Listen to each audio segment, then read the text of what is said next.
첫날은 현재 우리가 해방 이후에 배워왔던 역사가 국사가 일본이 왜곡 변조한 역사라는 사실을 말씀드렸습니다.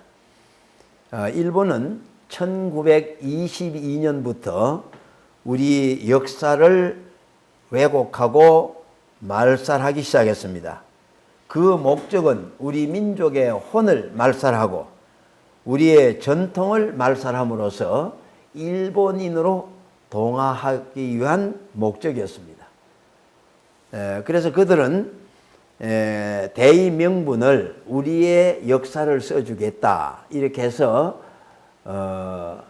그 사료를 좀 모아달라 해서 약 20년 이상 우리 역사책을 모았습니다. 그래서 모아진 책은 다 불살라버리고 남겨둔 책은 삼국사기하고 삼국유사만 남겨뒀습니다. 우리가 객관적으로 생각해 볼 때에 우리 조상님들이 고려시대에 일현스님과 김부식 씨만 우리 역사책을 썼겠느냐 하는 겁니다. 할 때에 일본이 우리 역사책을 말살했다고 하는 충분한 증거가 됩니다. 그리고 그들은 우리 역사책을 다 없애놓고 조선사 편수회를 통해 가지고 만든 역사책이 조선사 35권이었어요. 근데 그 조선사 35권이라는 것이 우리의 상고사 부분, 고대사 부분을 다 신화로 만들었습니다. 즉 우리 역사는 고구려, 백제, 신라, 가야로부터 출발했다. 그리고 그 이전에 고구려 이전에 북부여, 북부여 이전에 고조선, 고조선 이전에 신시 배달국, 신시 배달국 이전에 환국, 그래서 한인 천재의 환국, 한웅 천황의 배달국, 당군 왕금 황제의 고조선, 해모수 당군 황제의 북부의 역사를 다 신화라고 조작하고 말살했습니다.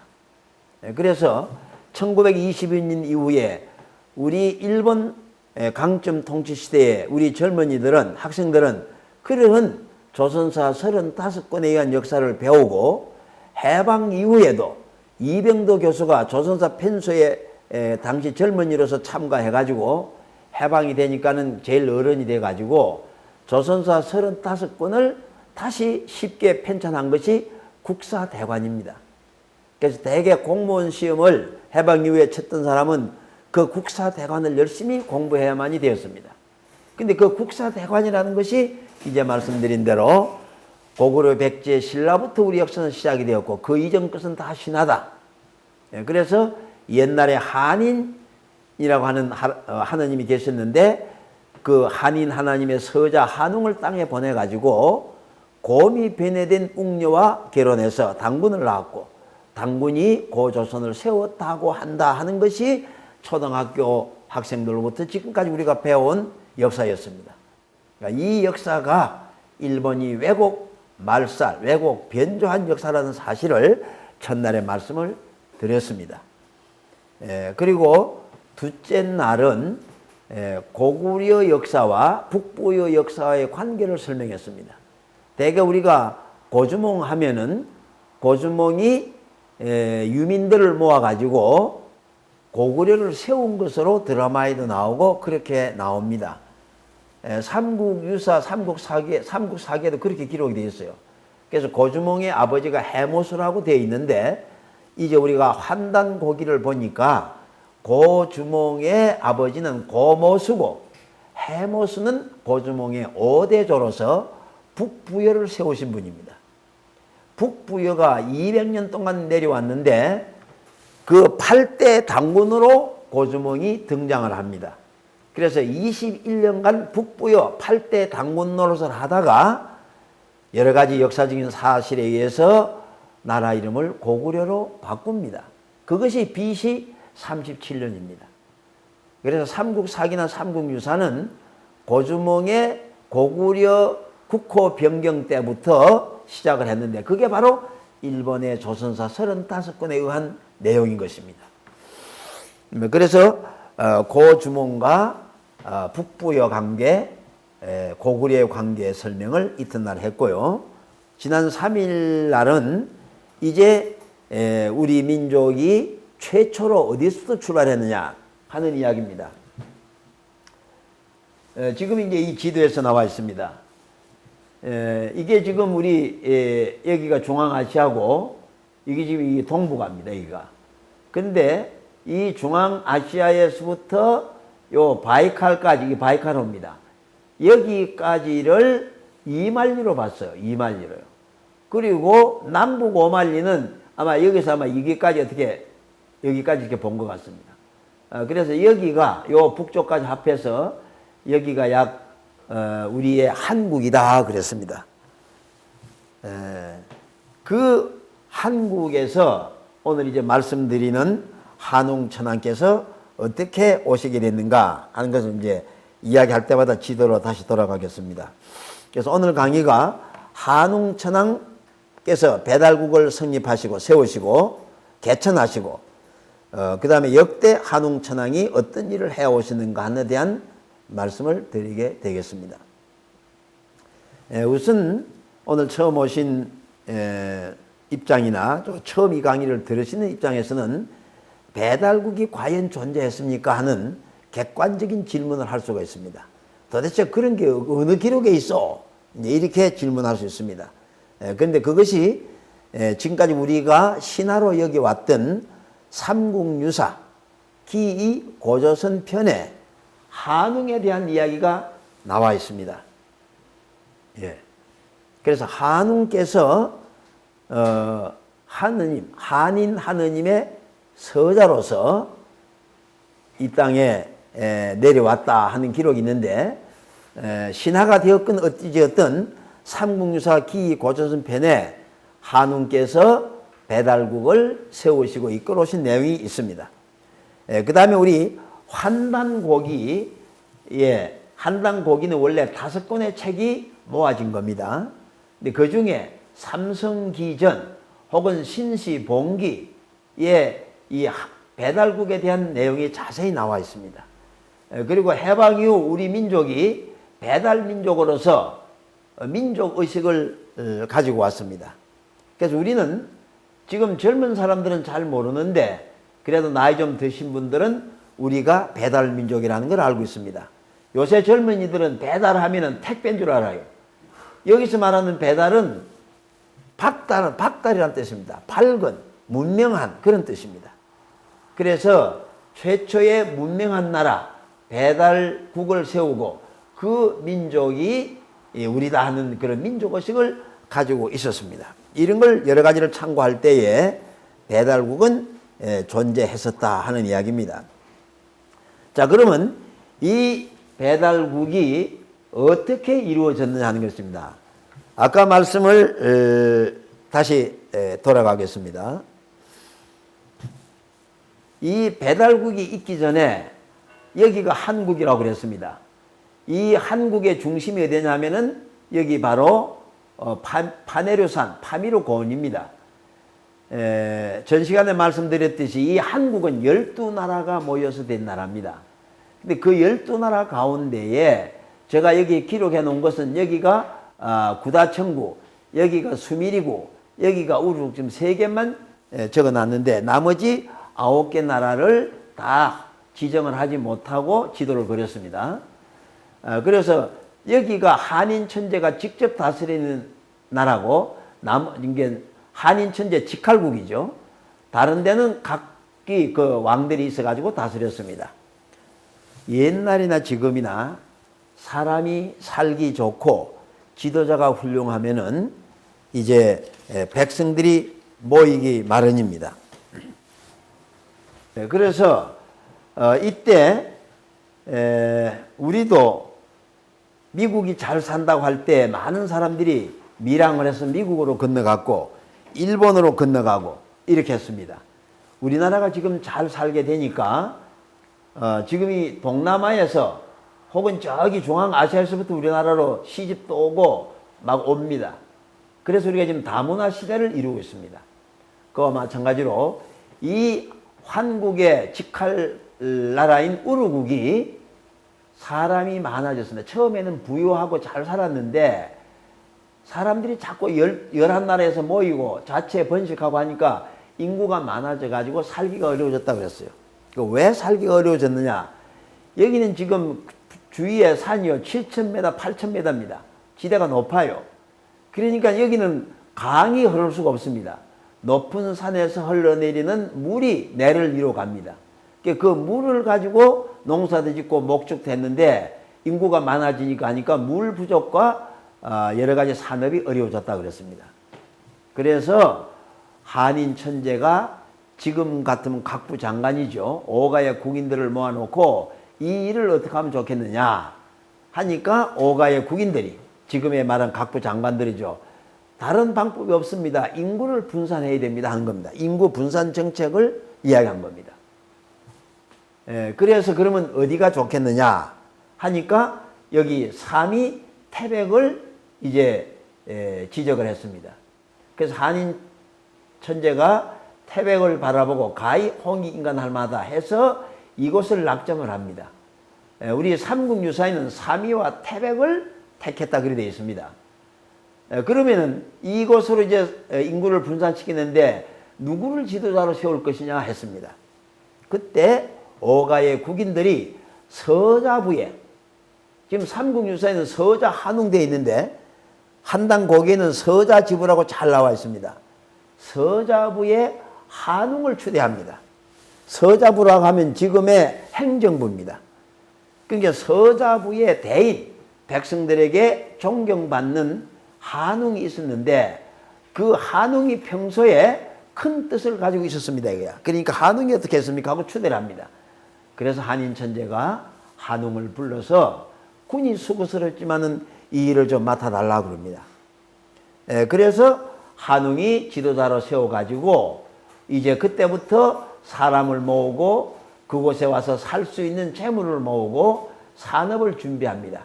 그것이 인과 물과 업이다 그랬습니다. 여기 이제 교재에 나옵니다만은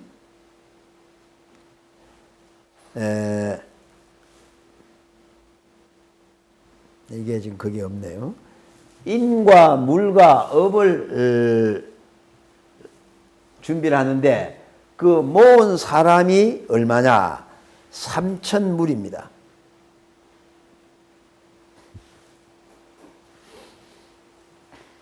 여기 지금 기록이 안 나와 있습니다만은 3,000무리를 모으는데 지금 많은 분들이 똑같은 삼국유사나 한당고기를 보면서 이 3,000무리를 3,000명으로 해석을 합니다. 근데 이 3,000무리는 3,000명이라 하지 않고 무리라고 그랬어요. 그것은 한 시족 단위도 볼 수 있고 최소한 가족 단위로 봐야 됩니다. 가족 단위로 보면은 한 무리가 3 내지 5명이라고 봐야 됩니다. 그렇게 볼 때 이 3,000무리는 10,000명에서 15,000명이 될 것이다 이렇게 봅니다. 그래서 그 사람을 모으는데 상당한 시간이 걸립니다. 적어도 3년 이상 걸렸을 것이라고 보고 그 다음에 그들이 이 태백에 와가지고 살 수 있는 살림살이를 준비해야 되고 그 다음에 그곳에 와서 먹고 살 수 있는 산업을 준비해야 됩니다. 그러다 보니까 3년 내지 그 이상의 시간이 걸렸을 것이다 봅니다. 이렇게 준비를 다 갖추고 나니까 한인 천재께서 한웅을 불러서 이제 사람과 재물과 산업이 준비되었으니 인과 물과 업이 준비되었으니 군은 수고스럽지만은 이제 떠나라 하고 말씀을 하면서 천부인 세계를 줍니다. 삼국유사에 천부인 세계가 나오는데 사람들이 이 천부인 세계를 지금까지 한웅의 이야기를 신화로 봤기 때문에 한인 하느님이 하늘에 계셔서 한웅을 땅에 내려 보냈다라고 해석을 하다 보니까 그 천부인 세계도 대단한 신물인 줄 알았어요. 신성한 물건인 줄 알았는데 이제 우리가 알고 보니까 한인 천재가 한웅을 떠나보내면서 준 천부인이에요. 그건 뭐냐? 바로 한인 천재를 대신해서 지금 한웅이 인솔에 가니까 한인 천재의 옥새입니다. 그래서 그것이 뭐냐? 거울과 칼과 방울입니다. 혹은 어떤 분은 북이라고도 합니다. 그곳에 한인 천재의 옥새인 것을 표시한 내용이 있어요. 그래서 그 후대에 와서는 그곳에 천부경이 기록된 것이 아닌가라고 합니다만은, 글자가 그때는 어둡다고 되어 있으니까 글자는 아닐지라도 어떤 표시를 했을 가능성이 충분히 있습니다. 그래서 그 옥새를 받고 한웅께서 삼천무리를 거느리고 출발합니다. 그것이 이제 지금 출발한 거리를 이렇게 만들어 놨는데 왜 이렇게 올 수밖에 없냐 하면은 여기는 천산산맥입니다. 지대가 높습니다. 그리고 여기는 타크라마칸 사막지대입니다. 지금도 중공이 기차가 지금 일로 놓여 있습니다. 여기서 우르무치에 갔다가 여기로 내려옵니다. 여기가 지금 마지막 중공의 기차 종착역인데, 그래서 한웅께서도 이 태백산 서안으로 올 때까지 이 길을 올 수밖에 없었다라고 판단이 되어져서 지금 도표를 이렇게 그렸습니다. 그래서 3,000무리를 이끌고 약 10,000명에서 15,000명 무리 이끌고 오는데 그 중에는 어린아이도 있고 어른도 있고 장년도 있습니다. 그리고 그 살림살이 준비들을 어떻게 가져왔겠습니까? 이고 지고만 갖고 안 됩니다. 말을 이용하고 낙타를 이용했다고 되어 있습니다. 지금도 이 지역에 가면은 야생 낙타가 있다고 합니다. 그래서 낙타나 말, 기타 이런 것을 통해 가지고 짐을 싣고 출발하니까 하루에 얼마씩 출발하겠습니까? 오다가 점심도 먹어야 되고 저녁도 먹어야 되니까 상당한 시간이 걸려서 이까지 오는 겁니다. 근데 이까지 오는 도중에 주변에 다른 나라들이 있어요. 12나라니까. 그래서 아무 통보 없이 10,000명이고 15,000명이 오게 되면은 전쟁이 일어납니다. 그래서 한인 천재가 천부인 세계를 준 겁니다. 옥새를 준 겁니다. 그러면 선발 부대가 그걸 가지고 나와서 중간에 있는 나라들에게 미리 통보를 해야 됩니다. 우리가 이런 사정에 의해서 일로 가니 길을 비켜달라든지 도와달라든지 해야 됩니다. 그래서 3,000무리를 통솔하는데도 옥새가 필요하지만은 오는 길을 잘 가기 위해서도 옥새가 필요했다, 그런 이야기입니다. 근데 지금 우리 시대에 거울과 칼과 방울을 쓰는 사람이 있어요. 누굴까요? 부속인들이 그걸 쓰고 있습니다. 신내림을 받은 분들은 집에 가면 칼이 이상하게 생긴 칼을 걸어놓고 거울이 있고 방울 혹은 북을 가지고 있습니다. 그러니까 그 말은 무슨 말이냐면 한인 천재는 적어도 신통을 한 무인이었다는 이야기입니다. 그래서 많은 학자들은 신정일치를 이야기합니다. 그러나 그거는 오늘 우리가 볼 때 신정일치지 신통하고 하늘과 통한 무인의 내용을 가지고 있기 때문에 백성들의 어려운 사정을 즉각 대답하고 백성을 다스려 왔다 보겠습니다. 자, 그래서 한웅께서 이 무리 이끌고 지금 왔는데 오는 도중에 이제 방고라고 하는 분이 자기는 태백까지 안 가겠다고 그럽니다.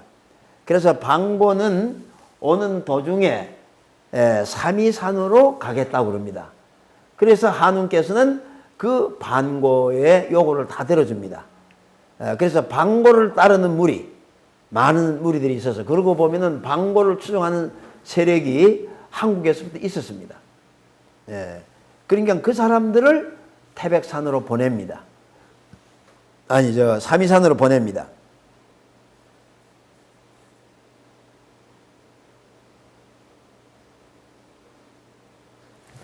자, 그러니 오는 삼위산이 어디냐면 여기입니다. 태백산 여기입니다. 지금 우리가 한당고기를 보시는 분들 중에서도 이 태백산이 어디냐 하니까 이 백두산이라고 주장하는 사람들이 들어있어요. 태백산이 백두산이라면은 백두산이 언제 생겼느냐? 이 백두산은 발해 시대에 화산 폭발로 오늘과 같은 백두산이 되었습니다. 그렇다면 6천년 전에는, 지금 여기서 한웅이 떠나올 때가 지금부터 6천년 전인데 그때는 이런 산이 있지도 않았어요. 그렇기 때문에 여기가 태백산이라는 말은 말도 안 되고, 또 한 가지는 태백산 옆에 삼위산이 있어야 돼요. 그럼 여기가 태백산이면 삼위산이 어디냐 그 말입니다. 예, 그래서 태백산은 여기가 아니고 지금 중국 서안에 있는 태백산입니다. 이게 높이가 3,400m 돼요. 백두산보다 훨씬 높습니다. 예, 그래서 오는 도중에 방고가 이 삼위산으로 가는데, 우리 한당고기에 어디까지 기록이 되어 있느냐, 이 삼위산에 가가지고 그 주변에 있는 현지 주민들을 설득해가지고 포섭해가지고 방고가 왕이 됩니다. 그래서 방고가 왕이 되었기 때문에 방고가한이라고 그럽니다. 가한이란 말이 왕이란 뜻입니다. 그래서 방고가 떨어져 나가고 나머지 무리를 이끌고 이제 한웅께서는 태백산에 오신 것입니다. 자, 그래서 현 중국 서안의 태백산에 도착을 했는데, 한웅께서 3,000무리를 거느리고 신단수하에 내려왔다고 되어 있거든요. 지금까지 많은 우리 학자들이 신단수하를 신단수 나무 아래 이렇게 풀어버렸어요. 그러면 3,000무리가 신단수 나무 아래에 왜 옵니까 그 말이야.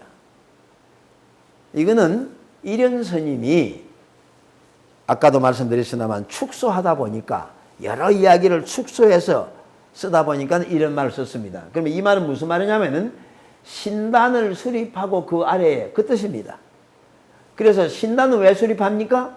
하늘에 천재를 지내려니까 신단을 수립합니다. 한인 천재가 한웅을 떠나보낼 때에 전 시간에 말씀을 드렸습니다. 너희가 태백산에 가거든 개천하라 그럽니다. 그리고 둘째로 입교하라, 셋째로 제천하라 그럽니다. 그리고 네 번째로 북근을 확립하고, 다섯 번째로 제세이화하고 홍익인간하라 그랬거든요.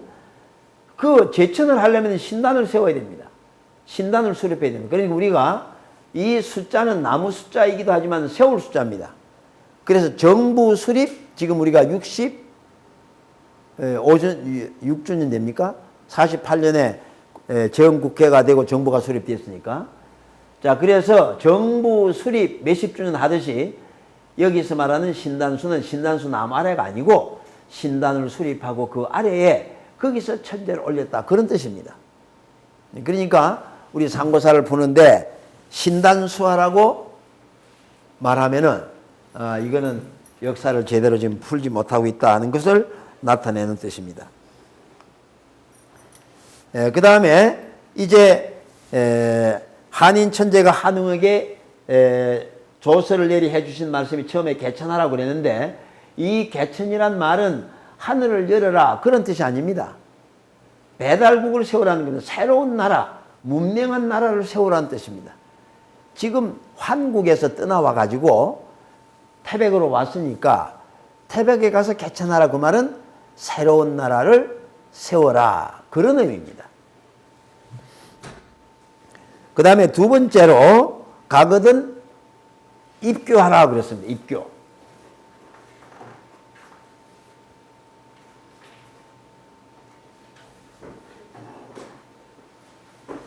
그러면 입교하라는 말은 입사도입니다. 백성들을 잘 교화시키라는 뜻입니다. 그래서 소도를 청결하고 천경신고를 강론했다 했는데, 여기서 말하는 소도는 조금 전에 말씀드린 신단을 수립하고 했습니다. 요 신단을 수립하는데 신단 옆에 경당을 또 짓습니다. 그건 왜냐하면 제물을 준비해야 되고, 또 제사가 끝나고 나면은 그것을 음복해야 되고, 그 한웅 천황을 중삼아 가지고 국인들이 또 거기서 한웅 천황의 훈시를 받습니다. 그 경당이 있어요. 그래서 신단이 있고 경당이 있는 곳을 합해서 뭐라고 했느냐, 소도라고 불렀습니다. 그래서 그 소도를 청결하게 하고 그 경당에서 천경신고를 강론했다, 훈시했다, 그런 이야기입니다. 천경신고가 뭐냐 하면은 천부경, 삼일신고 참전개경을 말합니다. 그래서 역대 한인천재나 한웅천왕이나 당군께서 하신 말씀을 모아 정리한 것이 바로 천경신고인 것입니다. 그리고 이 신단에서는 삼신을 공경하고 또 백성들에게 전을 계율로 삼아서 권선징악을 가르쳤습니다. 여기서 말하는 전은 사람 인변의 온전전자입니다.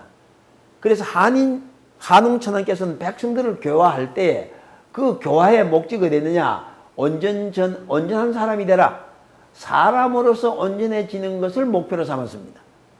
그래서 인간이 선을 행하면은 복을 받고 악을 행하면은 벌을 받는 권선징악을 그때부터 지도했습니다.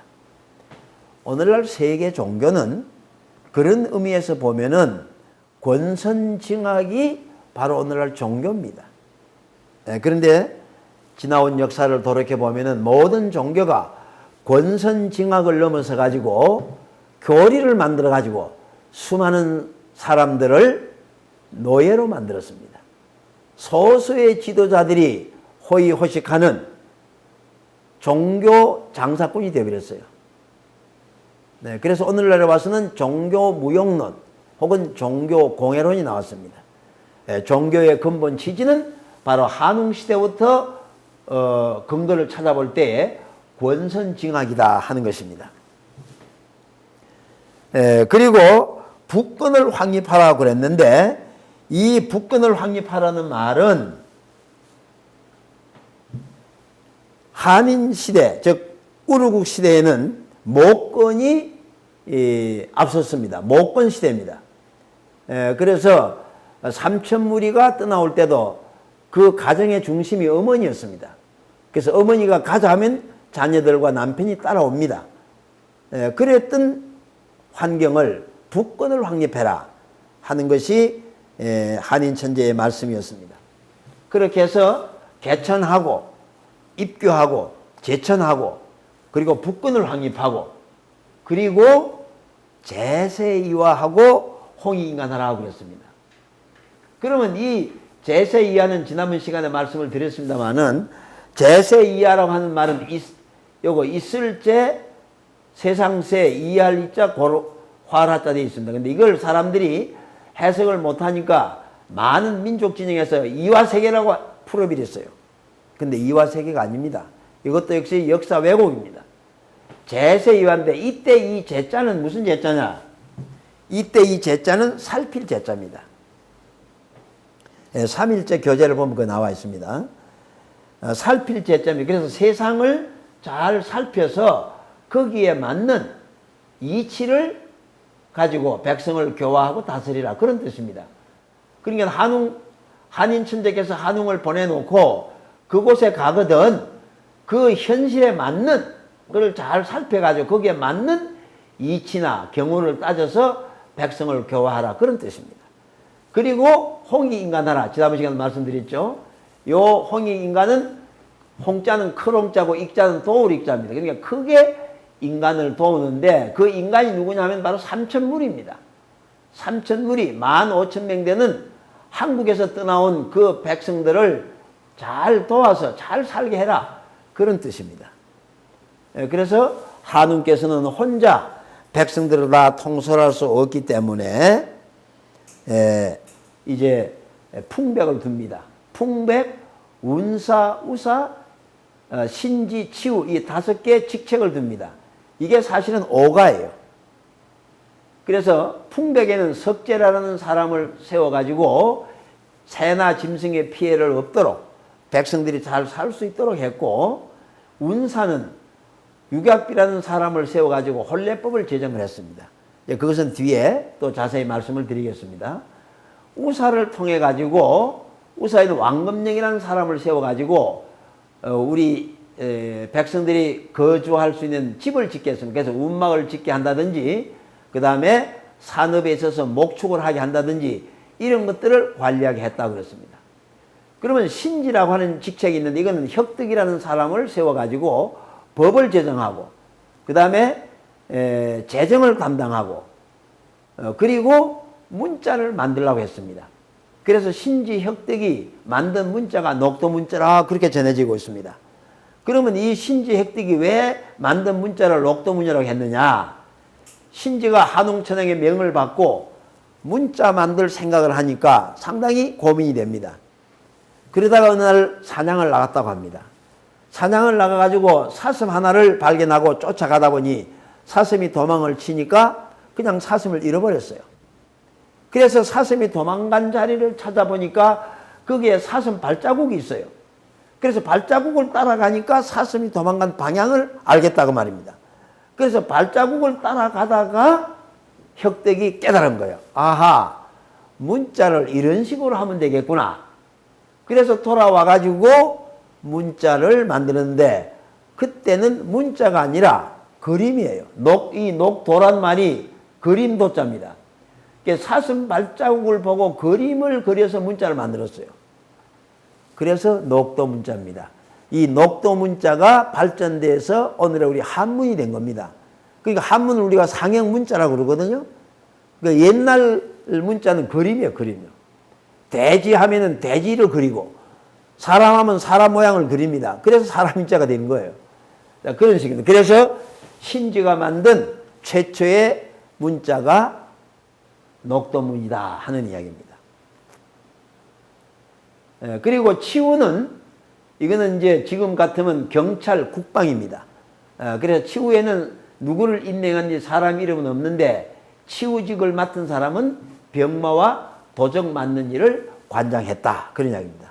이렇게 해서 한웅께서는 백성들을 태백산에 와가지고 그 주변에 잘 배치를 해가지고 백성들이 잘 살게 했습니다. 땅이 넓으니까 지금처럼 뭐 촘촘히 세운 게 아니라 목축도 해야 되니까 삼천무리가 차지한 땅은 굉장히 넓습니다.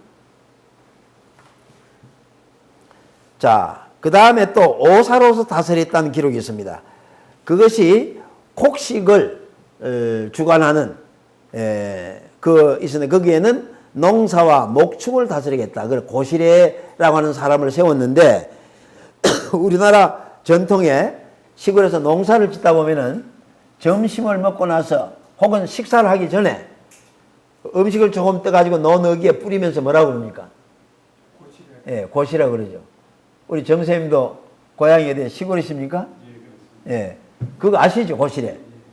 근데 그 고시래 제도가 저 남미 가면은 남미 인디오들도 그걸 하고 있어요. 그럼 이 고시래가 어디서 왔냐는 겁니다.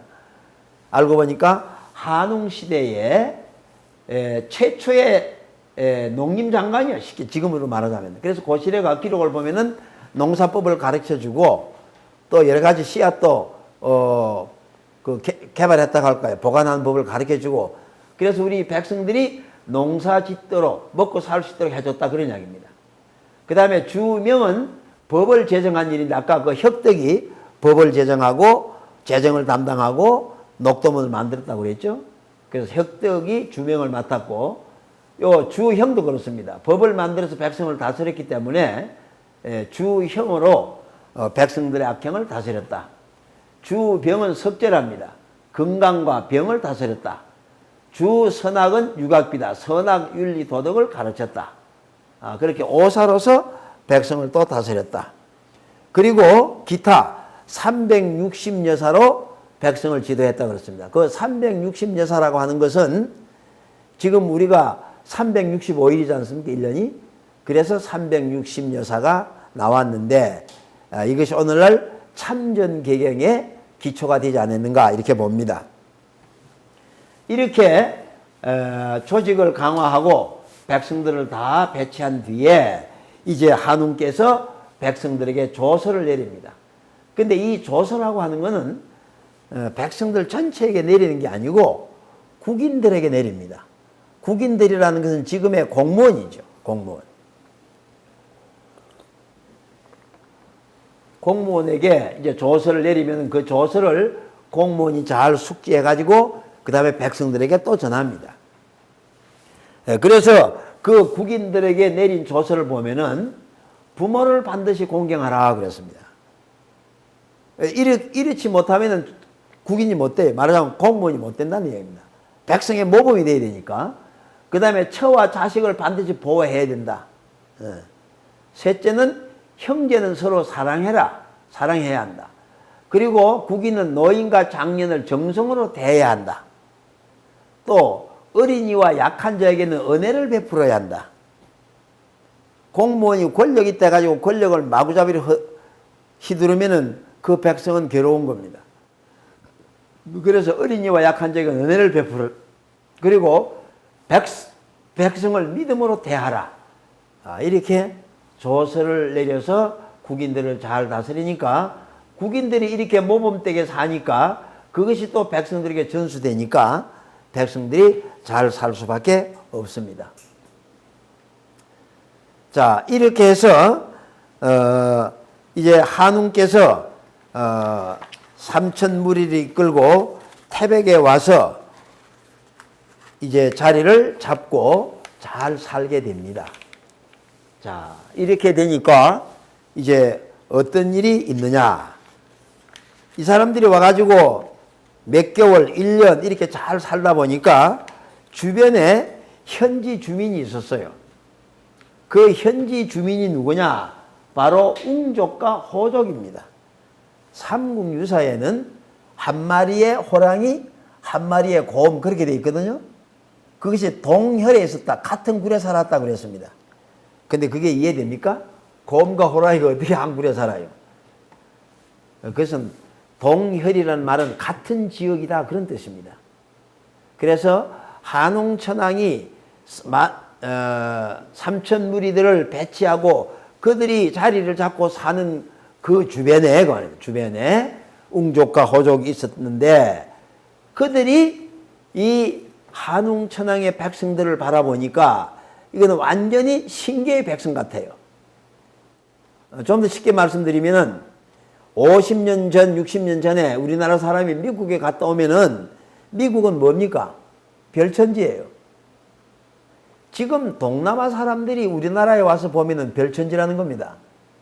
지금 현재 우리나라 지하철만 하도요, 세계에서 1등이랍니다. 그리고 기타 등등 우리나라 사람, 말하자면 후진국에서 우리나라를 볼 때 별천지로 보듯이 웅족과 호족이 한웅천왕의 백성을 볼 때에 신계의 백성으로 보이는 거예요. 다시 말씀드리면 문명한 나라, 눈이 부신다고 말해요.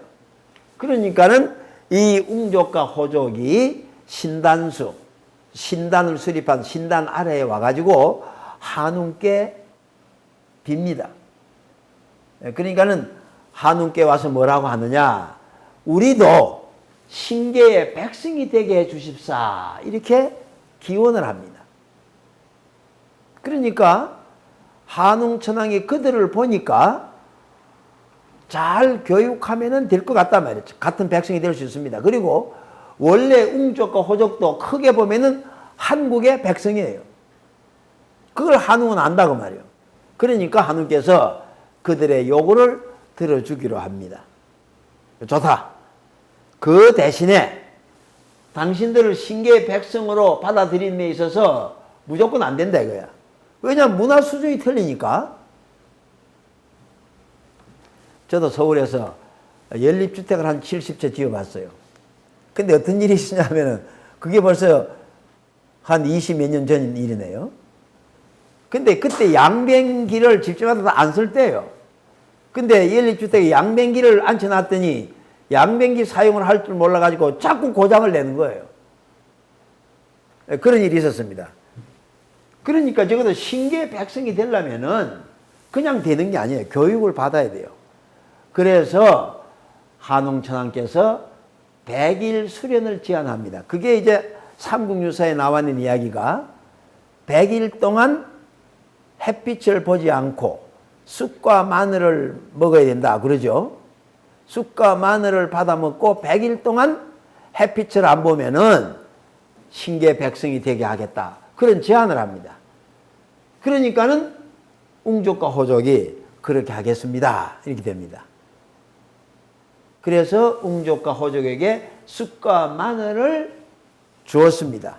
그러니까 여기 지금 먹게 했다고 하는데 이 말은 무슨 말이냐면은 사람이 100일 동안 쑥과 마늘을 먹고 어떻게 삽니까? 이 말은 무슨 말이냐면 쑥은 쓰고 마늘은 매워요. 그러니 이 100일 수련 기간이라는 게 대단히 쓰고 뭐요? 맵고 어렵다고 말이에요. 그래도 하겠느냐? 그런 이야기예요. 그랬더니 그렇게 하겠다. 그래서 이제 수련이 시작된 겁니다. 100일 동안에. 자, 그런데 이 100일이라는 기간은 바로 햇빛을 안 보는 기간은 수련 기간입니다. 자, 그런데 그 뒷줄에 뭐가 나오냐면은 웅족과 호족이 호랑이와 곰이 쑥과 마늘을 받아먹고 기삼칠일을 했더니 곰은 기삼칠일을 해서 여인이 되고 호랑이는 그걸 견디지 못해서 도망쳤다라고 삼국유사 기록이 되어 있어요. 그래서 사람들이 요 기삼칠일을 전부 며칠로 해석하느냐? 21일로 다 해석해 버렸어요. 그래서 이게 신화가 되는 겁니다. 앞뒤 말이 안 맞는 거예요. 분명히 100일을 수련하라고 했는데 100일을 햇빛을 보지 말라고 했는데 21일 만에 여자가 됐다? 그러면 앞뒤 말이 어떻습니까? 틀리잖아요. 그러니까 이걸 못 풀어요. 지금 똑같은 한단고기를 보고 삼국유사를 보는데 이걸 못 풀면은 뭐 그동안도 여러 가지 푼 거 있습니다만 이걸 못 풀면은 한웅 이야기가 신화가 되버려요. 그럼 이건 무슨 말이냐면은 기삼칠일 점을 여기다 찍어야 돼요. 100일 동안에 쑥과 마늘을 먹고 즉 쓰고 매운 수련을 하는데 그 100일 동안에 3가지의 금기사항을 지켜라 그 말입니다. 그게 기삼이에요. 3가지를 기해라 그 말이에요. 그럼 3가지 기하는 게 뭡니까 그 말이에요. 그게 100일 수련 동안에 첫째로 너희들은 비린 거나 고기 먹지 말아라 하는 겁니다. 이건 지금도 유효해요. 두 번째로 이 100일 동안 수련 동안에는 남녀 간에 살 섞지 말아라. 사랑하면 안 된다 그 말이에요. 정성 들이고 교육받는 사람이 남녀 간에 희닥거리면 안 된다 그 말이죠. 그 다음에 세 번째가 싸우지 말고 살생하지 말아라 하는 겁니다. 산에 기도 간 사람이 깨구리 잡아먹고 뱀 잡아먹고 하면 기도가 되겠어요? 그럼 벌 받아요. 그래서 산에 기도 간 사람들이 다 성공하고 나오지 않습니다. 미쳐 나오는 사람도 있고 다쳐 나온 사람도 있고 무서워서 그냥 도중에 나온 사람도 있고 그렇습니다. 그래서 이 기삼은 지금도 유효합니다. 지금도 산에 가서 기도하는 사람이 이게 유효하고 그 다음에 뒤에 7일은 뭐냐? 7회 제신에게 제사를 지내라는 겁니다. 그래서 삼국유사에는 기삼 7일만 되어 있는데 환단고기에는 기삼 7일 무, 7일 자무 이렇게 되어 있어요. 그러니까 요거는 7회 제신에게 제사를 지났는데 그 제사가 첫날에는 하느님께 제사를 지내고 둘째 날은 월신에게 셋째 날은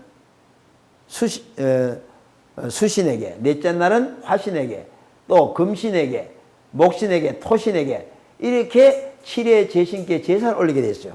그게 오늘날 하느님이 일로 바뀌고 일월 화수 목금토 7회가 7요가 바로 7회 제신을 의미하는 겁니다.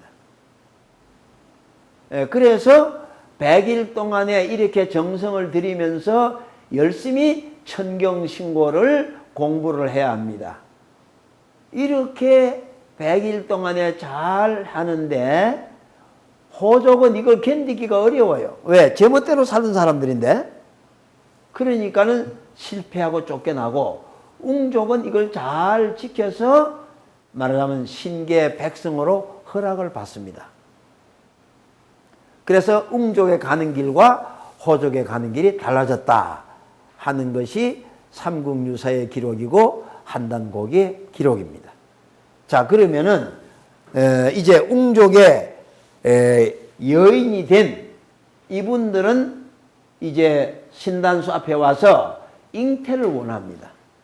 이 이야기는 이제 다음 이야기는 조금 5분간 쉬었다.